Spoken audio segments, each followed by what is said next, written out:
안녕하세요, 에반아빠입니다. 요즘 에반이와 함께 여기저기 짧은 여행을 많이 다녔어요. 국내에만 다녀오긴 했지만 해외나 제주도도 알아보고 교통수단도 다양하게 찾아보면서 강아지와 함께 여행하는 방법들을 정리하게 되었는데요. 저 혼자만 알고 있기 아까워서 함께 공유해보려고 합니다.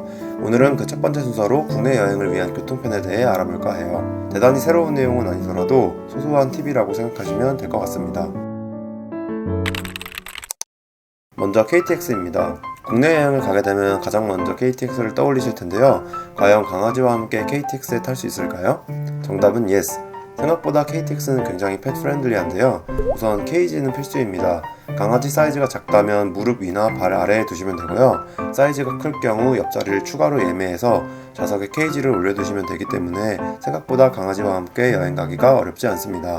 물론 광견병 예방접종은 필수입니다. 다만 SRT의 경우 조금 조건이 다른데요. 비행기처럼 사이즈 규정이 있습니다. 반려동물의 길이가 60cm 이내에서 45, 30, 25cm 정도의 이동장에 넣어야 하고 이동장과 동물의 합산 무게가 10kg 이내여야 합니다. 사실 저 크기를 정확하지 않게 정도라고 해서 조금 애매한 감이 있지만 일반적으로 높이가 45cm 정도면 소형 견명 가능해 보여요. 에바니는 어깨까지의 키가 45cm라 사실상 SRT는 못할 것 같습니다. 그렇다면 고속버스는 어떨까요? 기차에 비해 버스는 회사나 기사분들마다 규정이 달라질 수 있다고 하는데요. 사실 법적으로는 애견 동반이 가능합니다. 여객 자동차 운수사업법 시행규칙을 보면 운송 종사자의 준수사항으로 다른 여객에게 위해를 끼치거나 불쾌감을 줄 우려가 있는 동물을 태울 때에는 제지하도록 되어 있지만 전용 운반 상자에 넣은 애완동물은 제외하도록 되어 있고 국토교통부의 민원에도 동일한 규정을 근거로 전용 운반 상자에 넣은 애완동물은 여객 자동차, 즉 택시와 버스 등의 탑승이 가능하도록 답변하고 있습니다. 다만 그럼에도 기사나 다른 승객분들과 갈등의 여지가 있는 건 사실이라 탑승하시기 전에 해당 버스 회사에 문의를 해보시는 것이 좋을 것 같습니다. 사실 국내 여행을 가신다면 조금 시간이 많이 걸리고 번거롭더라도 자가용을 이용하시는 게 가장 좋습니다. 요즘은 카쉐어링을 많이들 하실 텐데요. 쏘카와 그린카 모두 애견 동반이 가능합니다. 다만 두 어플 모두 반드시 캐리어에 태워서 탑승하도록 하고 있는데 강아지를 위해서라도 카시트 형태의 캐리어는 꼭 필요하니까 다른 이용자분들을 위해서라도 지켜주시는 게 좋을 것 같습니다. 쏘카에서는 펫 카시트 더 뉴 레이 차량을 부름 서비스로 이용하실 수도 있어서 별도의 캐리어 없이도 카시트가 비치되어 있는 차량을 빌리실 수 있다고 하니까 이용해 보시면 좋겠습니다. 또 강아지가 오래 차를 타고 있으면 멀미를 할 수도 있고 스트레스를 받을 수도 있어서 강아지와 함께 여행하실 때에는 휴게소를 자주 들리게 되는데요. 강아지와 함께 휴게소 이용하기가 생각보다 불편하실 거예요. 배변을 시킬 만한 공터도 잘 없고 애견 동반이 되는 식당도 없다 보니 아쉬운 점이 많습니다. 그런데 요즘은 강아지를 위한 시설이 준비되어 있는 휴게소가 생각보다 아주 많은데요. 몇 군데만 소개를 해드리겠습니다. 먼저 서울 양양고속도로 춘천 방향의 가평 휴게소입니다. 춘천, 홍천 등 강원도를 여행하실 때 자주 들리게 되는 곳이에요. 여기에는 가평 휴게소라는 센스 있는 이름의 강아지 놀이터가 있습니다. 생각보다 아주 넓고 소형견과 중대형견 놀이터가 나눠져 있어요.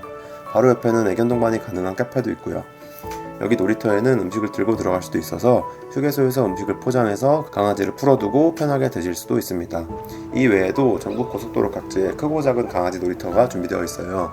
이렇게 준비해 두었으니까 캡처해 두셨다가 나중에 여행 가실 때 참고하시면 좋을 것 같습니다. 코로나 등의 영향으로 운영 여부나 시간이 변동될 수도 있으니까 가시기 전에 한 번쯤 확인은 해보시는 게 좋겠습니다. 제주도 가실 때 주로 비행기를 타실 텐데요. 비행기의 애견 동반 방법은 항공사마다 조금씩 다른데 일반적으로 케이지와 강아지 무게를 합쳐서 7kg 내외, 가로 세로 높이 합이 100에서 115cm 이내인 경우가 많습니다. 또 케이지 높이가 대부분 30cm 이하라서 아주 작은 소형견이 아니라면 기내에 동반하기가 어려운 것이 사실입니다.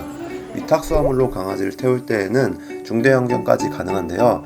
아무래도 수화물 칸에 탑승하다 보니까 꺼려지게 됩니다. 이런 경우에는 배를 타고 가는 것도 고려해 볼 만한데요. 인천에서 출발하는 비욘드 트러스트 같은 경우 애견 동반 전용 객실도 있고 무료로 이용 가능한 펫룸도 있어서 비교적 편안하게 강아지와 함께 제주도 여행이 가능합니다. 배를 타고 갈 경우 차를 실을 수도 있기 때문에 제주도에 도착해서도 강아지와 함께 여행하기 좋다는 장점도 있네요. 저는 아직은 에바니와 함께 제주도에 가본 적이 없는데요. 다음에 가게 된다면 배편을 이용해 볼 계획입니다. 실제 이용 후기도 나중에 영상으로 준비해 볼게요. 오늘은 강아지와 함께하는 국내 여행 교통편에 대해 알아봤습니다. 다음에는 기회가 된다면 해외여행이나 숙소에 대해서도 한번 컨텐츠를 준비해 보겠습니다. 오늘도 긴 영상 시청해 주셔서 감사합니다.